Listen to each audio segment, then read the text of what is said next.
encantan las películas de misterio. No sé si a ti también te pasa, pero yo diría que las películas de misterio son, sin lugar a dudas, mi género favorito. Los que estuvisteis la semana pasada en el retiro sabéis que los musicales no tanto, ¿verdad?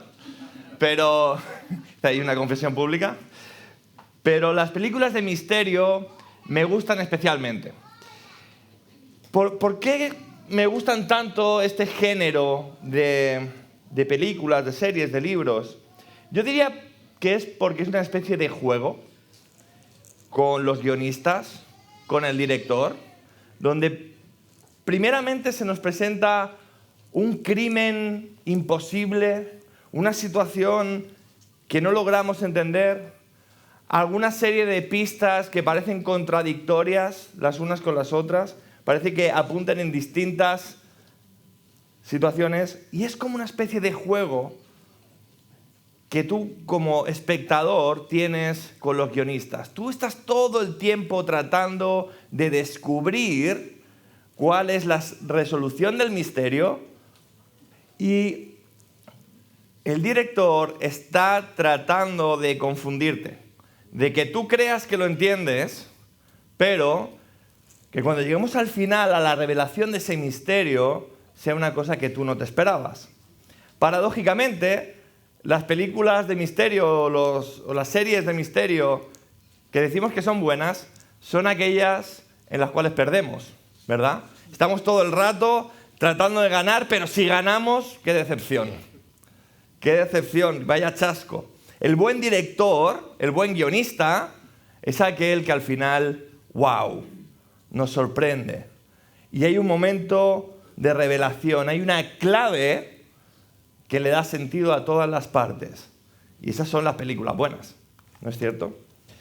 Bueno, el texto en el que vamos a estar meditando en esta mañana, Pablo nos habla de la revelación de un gran misterio. Un misterio que hasta que Dios no quiso revelarlo, nadie en la historia, ni en el cielo ni en la tierra, fue capaz de descifrarlo. Un misterio que nos asombra y que le da sentido a toda la realidad. Vamos a leer nuestro texto. Os invito a que abráis vuestras Biblias en Efesios, capítulo 3. Vamos a leer hasta el versículo 13.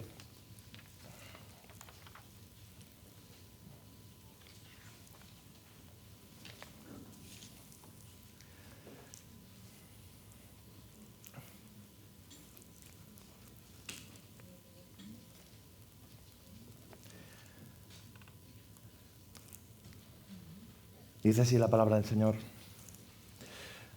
Por esta causa yo, Pablo, prisionero de Cristo Jesús, por vosotros los gentiles, si es que habéis oído de la administración de la gracia de Dios que me fue dada para con vosotros, que por revelación me fue declarado el misterio, como antes lo he escrito brevemente. Leyendo lo cual podéis entender cuál sea mi conocimiento en el misterio de Cristo, misterio que en otras generaciones no se dio a conocer a los hijos de los hombres, como ahora he revelado a sus santos apóstoles y profetas por el Espíritu, que los gentiles son coherederos y miembros del mismo cuerpo y copartícipes de la promesa en Cristo Jesús por medio del Evangelio, del cual yo fui hecho ministro por el don de la gracia de Dios que me ha sido dado según la operación de su poder.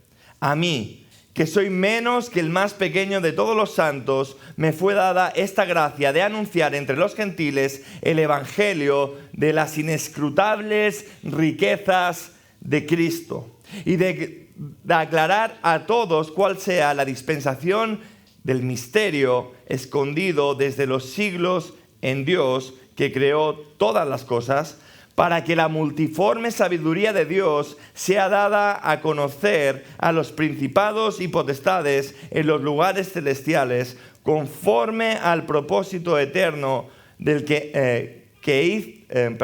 conforme al propósito eterno que hizo en Cristo Jesús nuestro Señor, en quien tenemos seguridad y acceso con confianza por medio de la fe en Él. Por lo cual pido que no desmayéis a causa de mis tribulaciones por vosotros, las cuales son vuestra gloria. Amén. Vamos a orar, vamos a pedir la bendición del Señor en este tiempo.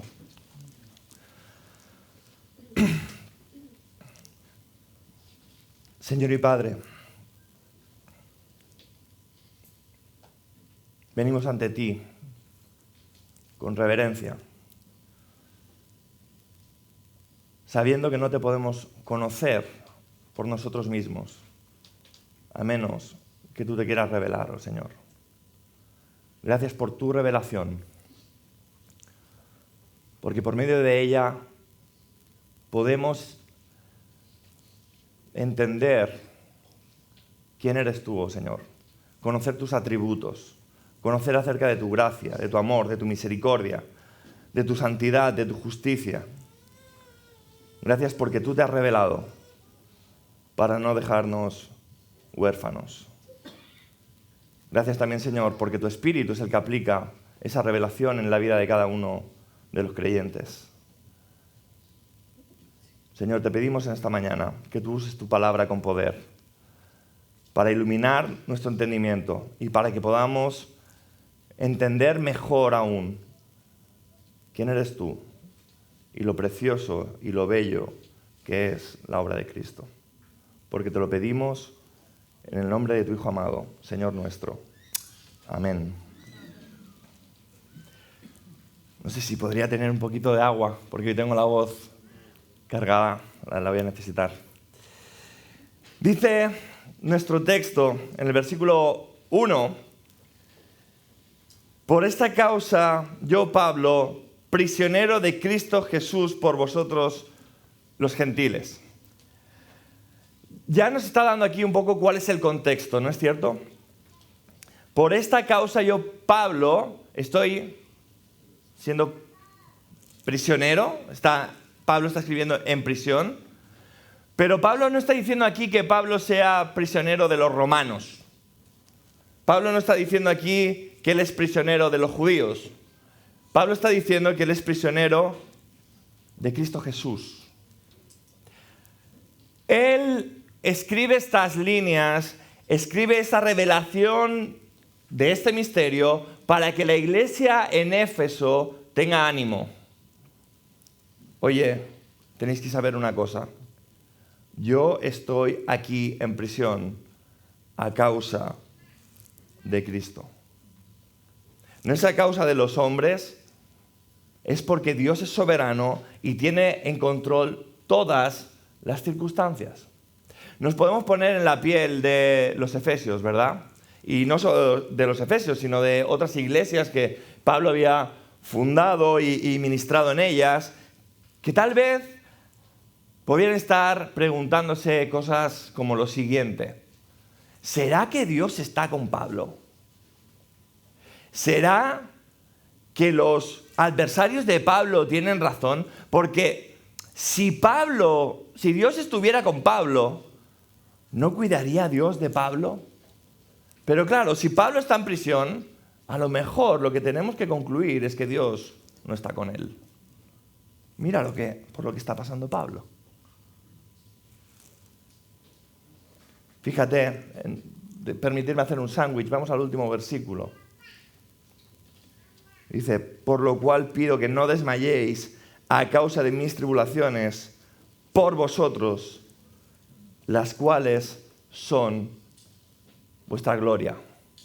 La perspectiva de Pablo es completamente antagónica, es completamente diferente.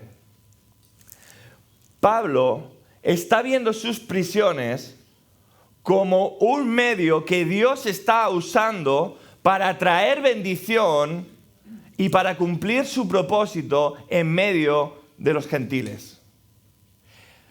Hermanos, tenemos que aprender a evaluar nuestras circunstancias de la misma forma que lo estaba haciendo el apóstol Pablo. Es muy triste ver cómo cuando alguien en la iglesia sufre, le pasan penalidades, hay otros hermanos que se preguntan si es que no tendrá un pecado oculto y Dios le estará castigando. En una ocasión en el seminario, un profesor mío, muchas gracias hermano, un profesor mío nos contó una historia donde había un hombre que tristemente, este hombre tenía familia, tenía mujer y tenía hijos, y tristemente en muy pocos meses todos fallecieron. No sé si fueron 3 eventos distintos, no estoy hablando de un accidente de coche, algo así, no, sino en unos cuantos meses toda su familia falleció. Y mi profesor fue a hablar con este hombre y este hombre estaba completamente devastado.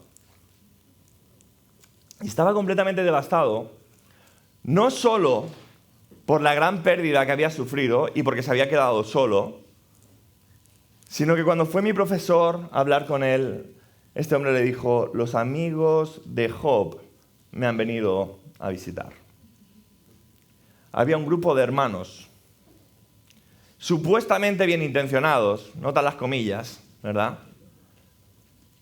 que confrontaron a este hombre para que examinara su vida, no fuera que tuviera un pecado oculto y que Dios le estuviera castigando por ello.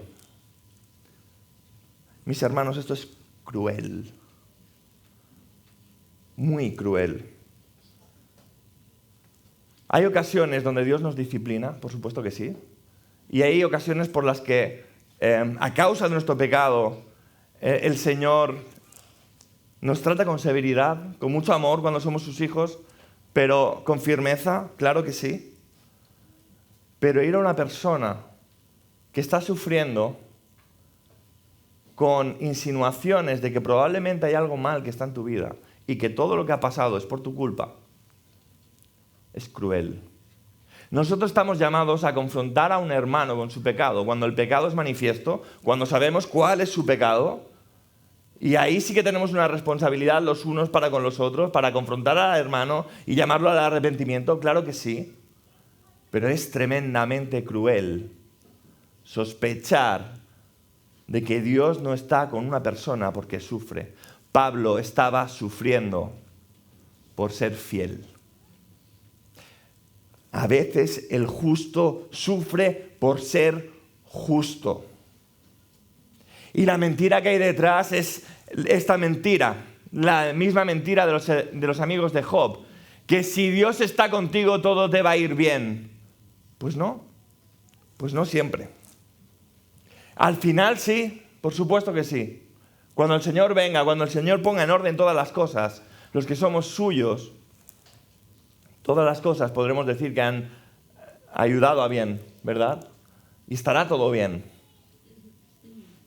Pero hay veces que pasamos por el dolor, pasamos por la tribulación y pasamos por este dolor no por ser pecadores, sino hay veces que es por ser justos. Es muy cruel, mis hermanos, ir así a una persona que se examine, porque todos tenemos pecados. Todos tenemos pecados. Y es imposible que una persona que tú le vengas de esta manera no encuentre en sí algún pecado que haya en su corazón si se examina. Pero concluir que Dios le está castigando por eso es tremendamente cruel. No hagamos esto. No hagamos esto. Más bien, tenemos que empezar a tener una visión celestial. Una visión como la que tenía Pablo. Pablo entendía que su ministerio era mucho más importante que sus circunstancias. Y si Pablo estaba en prisión es porque Dios le quería en prisión y su responsabilidad era seguir siendo fiel con su ministerio. Versículo 2. Dice: si es que habéis oído de la administración de la gracia de Dios que me fue dada para con vosotros, que por revelación me fue declarado el misterio, como antes lo he escrito brevemente, leyendo lo cual podéis entender cuál sea el conocimiento en el misterio de Cristo. Pablo está preguntando: oye, ¿vosotros habéis oído acerca de cómo yo recibí la revelación de este misterio? ¿Habéis oído acerca de mi testimonio? de cómo el Cristo resucitado se me reveló y me entregó Él personalmente la revelación de este misterio? Este misterio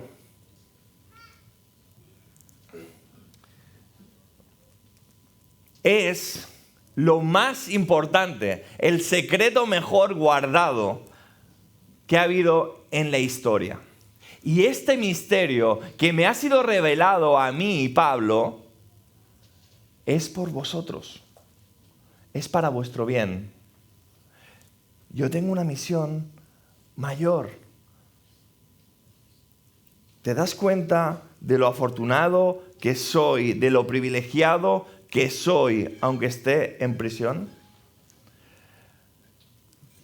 Nosotros, cuando alguien nos pregunta cómo estamos y realmente estamos pasándolo mal, no solemos ser muy sinceros, ¿verdad? Y cuando intentamos que alguien no se sienta mal por nuestras circunstancias, empezamos a disfrazar la verdad de alguna manera o a intentar animar a la otra persona con un positivismo hueco. Imagínate que Pablo podía haber dicho cosas como: no os preocupéis por mí, la comida de la cárcel no está tan mala, ¿sí? Si no respiras apenas notas su sabor, no se duerme tan mal en el suelo, no hace tanto frío, y cosas por el estilo, palabras huecas, ¿verdad? Pero Pablo no quiere darle ánimo a la iglesia a causa de esta serie de palabrería. Él sabe que su ministerio es mucho más importante. Fíjate, versículo 5, que en otras generaciones no se dio a conocer a los hijos de los hombres, como ahora he revelado a sus santos apóstoles y profetas por el Espíritu. Hasta el momento del tiempo de Pablo, este misterio había permanecido oculto, no había sido revelado. Nadie podía llegar a entender la profundidad de este misterio. Y Pablo se siente un privilegiado, porque él, que es el más pequeño de todos los santos, dice de sí mismo, a él le ha sido concedida esta gracia de entender cuál es el misterio. ¿Y cuál es el misterio? Versículo 6. Que los gentiles son coherederos y miembros del mismo cuerpo y copartícipes de la promesa en Cristo Jesús por medio del Evangelio, del cual yo fui hecho ministro por el don de la gracia de Dios que me ha sido dado según la operación de su poder. Este es el misterio. Igual, en el siglo XXI, ¿no te parece tan sorprendente, verdad? Que los gentiles son coherederos y miembros del cuerpo y copartícipes de la promesa en Cristo Jesús. Pero aquí lo que Pablo está diciendo es, mira, esto es lo que nadie sabía. ¿Sabes lo que nadie sabía? ¿Sabes cuál era el misterio? Que Dios en el Antiguo Testamento declaró que Él tenía un pueblo escogido, Israel, su pueblo especial. Y lo que nadie sabía es que la bendición de Israel iba a ser extendida a todas las naciones por medio de la obra de Cristo. Nadie lo sabía. Pero el misterio no es simplemente el suceso en sí. No es simplemente el hecho en sí de que la bendición de Israel se extienda a los gentiles, sino es la sabiduría de Dios que hay detrás de esta bendición.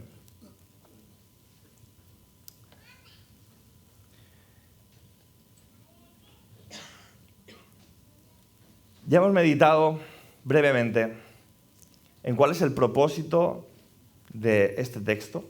Pablo quiere que los efesios tengan ánimo a causa de sus prisiones. Ya hemos revelado cuál es el misterio del cual Pablo está hablando. Pasemos a ver cuál es el alcance de este misterio.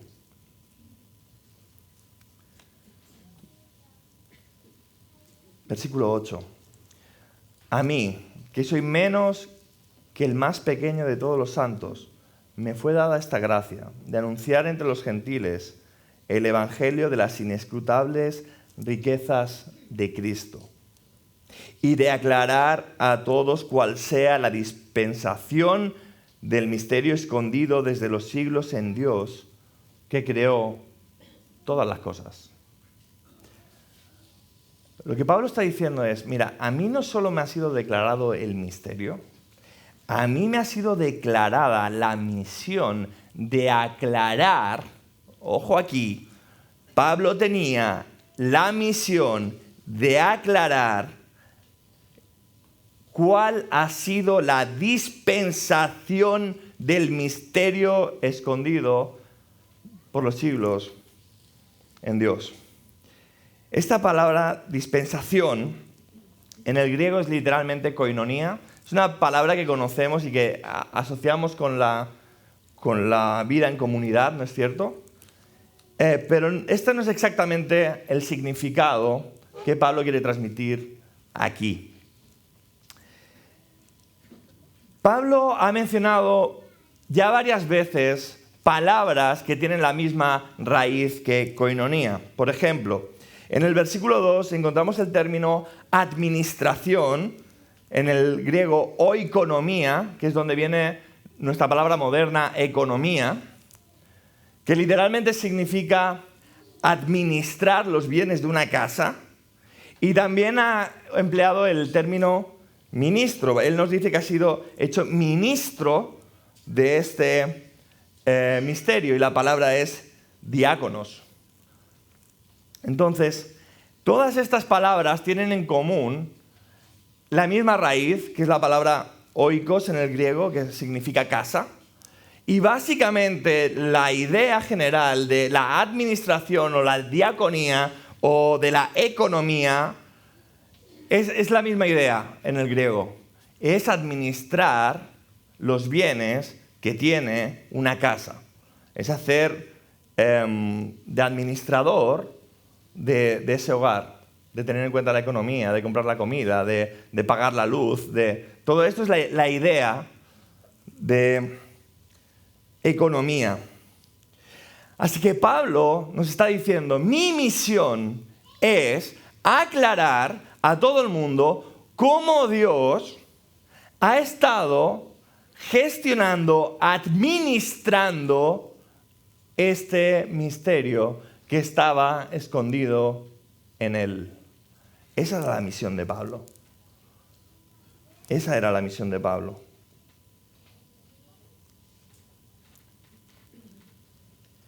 Versículo 10. Para que la multiforme sabiduría de Dios sea ahora dada a conocer por medio de la Iglesia a los principados y potestades en los lugares celestiales, conforme al propósito eterno que hizo en Cristo Jesús, Señor nuestro, en quienes tenemos seguridad y acceso con confianza por medio de Él. ¿Tú eres consciente de lo que está diciendo aquí Pablo? Aquí Pablo está diciendo, mira, mi misión es aclarar cómo Dios ha ido administrando este misterio a lo largo de los siglos a tal punto que del modo en que Dios ha lidiado con la iglesia, del modo en que Dios ha administrado este misterio y lo ha dado a conocer a su iglesia, los principados y potestades celestiales, los ángeles y los ángeles caídos, ahora han sido conocedores de algo que no sabían. Mis hermanos, los ángeles que están delante de la presencia de Dios, cantando Santo, Santo, Santo, aprenden acerca del carácter y la persona de Dios por ver cómo Dios ha trabajado en medio de su iglesia.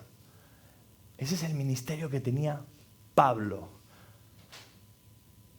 de revelar esto a la iglesia para que los ángeles del cielo también aprendieran acerca del carácter de Dios. ¿Te das cuenta de la importancia de la misión? Mis hermanos, cuando Dios creó todas las cosas y creó los cielos y la tierra, y en el cielo hubo una revelación por parte de Satanás y los ángeles que le siguieron, y se rebelaron contra Dios, Dios ahí mostró su justicia, su santidad, su aversión al pecado. Dios los expulsó y los condenó eternamente.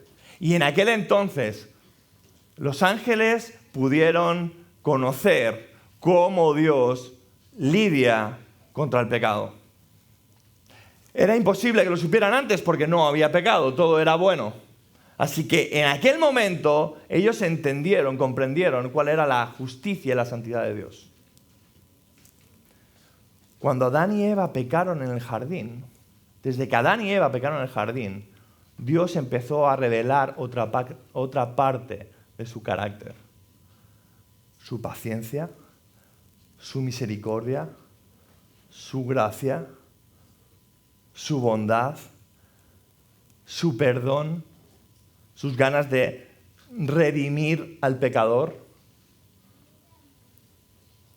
Pero durante todo el Antiguo Testamento, esto eran como pistas de un misterio antes de la revelación, que parece que vayan en contra. ¿Cómo Dios puede ser justo si Dios salva al culpable? ¿Cómo casa todo eso? Si Dios es justo, debe condenar al culpable. Y si Dios quiere perdonar al culpable, ¿será que Dios no es justo? Y esta es la dispensación del misterio. Hasta que llegado el día, Cristo Jesús murió en aquella cruz. Cristo Jesús se humanó, se hizo uno de nosotros, vivió una vida de perfecta obediencia en tu lugar y en el mío. Y pagó por ti y por mí todos nuestros pecados. Y de esa manera, esa es la clave que resuelve todo el misterio. Que cómo Dios puede ser santo y Dios puede perdonar con su gracia al pecador por medio del Evangelio de Cristo Jesús. Y cuando ven eso, los ángeles flipan. Aprenden del carácter de Dios. Aprenden de la sabiduría de Dios. ¿Cómo nosotros podemos ver a veces el Evangelio sin asombro? Sin asombro. No, mis hermanos. Tenemos que aprender a ver la vida, nuestra vida, tu vida y mi vida, bajo este prisma, bajo la misión que el Señor nos ha dado. Tenemos una misión: proclamar este santo y bendito evangelio a todas las naciones. Esa es nuestra misión. ¿Te parece una misión pequeña? El mensaje tiene un alcance cósmico en este mundo y en el otro. Deja de mirar tu vida basado en tus circunstancias. Siéntete un enorme privilegiado porque a ti te ha sido revelado este misterio. Por medio del Espíritu de Dios, tú, si eres creyente y estás en Cristo, has entendido lo que los ángeles no habían entendido antes de la venida del Señor Jesús.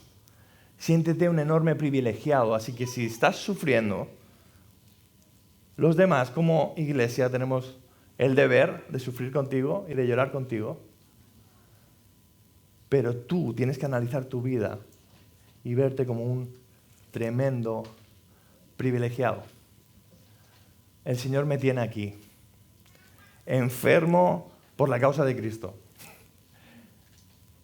insultado por la causa de Cristo, sufriendo en desprecio o muchas otras cosas por la causa de Cristo. ¿Qué importa cuando ves tu vida en proporción a la misión que nos ha sido encomendada, a la revelación de este misterio?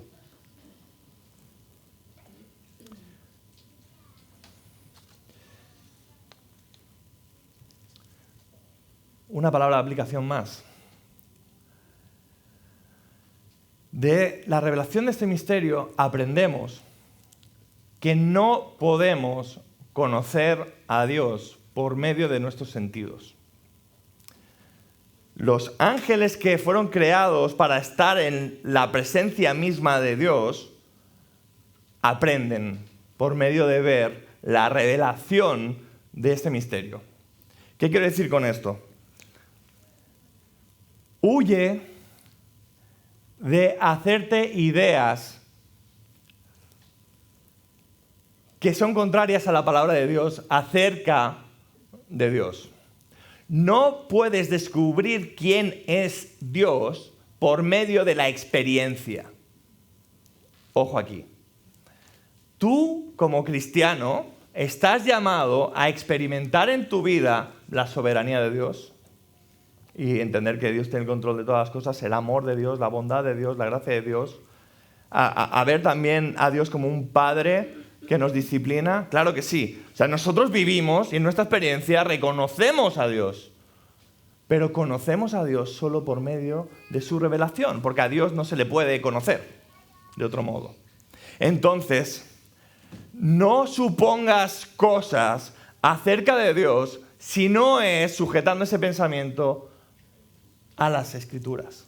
Porque Dios se ha revelado por las Escrituras. Tu mente no es tan alta como para poder entender a Dios si Él no se quiere revelar. Y Él se ha revelado por medio de su palabra. Así que ten cuidado de no hacer un ídolo en tu mente y en tu corazón por medio de poner las experiencias en la vida cristiana en un lugar que no le tocan. Los ángeles no necesitaban que Dios les revelara este aspecto de su carácter. Y tú necesitas también de la revelación de Dios para poder comprender a plenitud quién es Dios.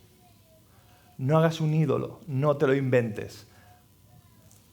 ¿Quieres conocer más a Dios? ¿Experimentarlo más en tu vida? ¿Entender cómo Él está más presente en tu día a día? Qué bueno, lee la Biblia. Conoce a Dios por medio de la revelación. No hay otra manera. Hermanos, que el Señor nos ayude a ser consistentes con el misterio que nos ha sido revelado, a ponerlo en el lugar de importancia que merece y también a administrarlo como es propio de este llamamiento, como corresponde, con fidelidad, con valentía, sin victimismo, porque el Señor nos llama a que la revelación de este misterio, de anunciar las insondables riquezas de Cristo, sea lo más importante de nuestra existencia. Amén. Señor, te damos muchas gracias, porque no somos merecedores de que tú te reveles a nuestra vida, oh Señor. Podrías no haberlo hecho, pero gracias por haberlo hecho, porque ahora sabemos cuánto nos amas. Ahora sabemos que nos amaste eternamente.